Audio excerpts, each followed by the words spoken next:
थांबा जरा हे दृश्य बघा. जालन्यात चक्क जमिनीतून लावा निघतोय. महाराष्ट्रात ज्वालामुखीचा उद्रेक झालाय का? सोशल मीडियावर हा व्हिडिओ सर्रास सध्या व्हायरल होतोय आणि वणव्यासारखा पसरतोय. जमिनीतून उकळता लावा बाहेर येतोय. हे दृश्य पाहून कोणाचेही पाय थरथरतील. सामनगाव आणि राजपूतवाडी परिसरात एकाएकी एक जमिनीतून काळाशार आणि धगधगता पदार्थ बाहेर येऊ लागल्याने संपूर्ण महाराष्ट्रात एकच खळबळ उडाली आहे. पण खरंच आपल्या शांत अशा जमिनीच्या पृष्ठभागावर ज्वालामुखी जागृत झाला आहे का, की यामागे काहीतरी भयंकर वैज्ञानिक सत्य दडलंय?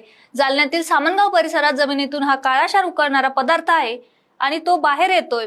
लोक घाबरले आहेत. कोणाला वाटतंय हा भूकंप आहे, तर कुणाला वाटतंय हा निसर्गाचा कोप आहे. पण जरा थांबून विचार करा, सत्य काहीतरी वेगळंच आहे. घाबरू नका, हा ज्वालामुखी नाहीये, हा आहे इलेक्ट्रिक लावा. जेव्हा हाय व्होल्टेज वायर मध्ये शॉर्ट सर्किट होतं किंवा डीपीच्या अर्थिंग मध्ये दोष निर्माण होतो, तेव्हा प्रचंड उष्णता निर्माण होते. ही उष्णता इतकी असते की ती जमिनी खालच्या माती आणि दगड वितळून